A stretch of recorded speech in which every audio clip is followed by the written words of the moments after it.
ko'p taom yeyish qalbni o'ldiradi degan.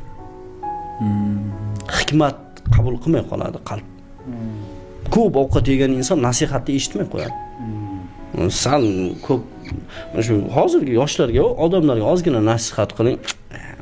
O'g'lingizga bog'liq qiling. Shunaqa. Nimaga? Chunki qalbi qotib qolgan. Nima uchun Ramazonda insonlar muloyim bo'lib qoladi? Kam ovqatlanadi. Birinchidan, ikkinchidan och yuradi bunisi.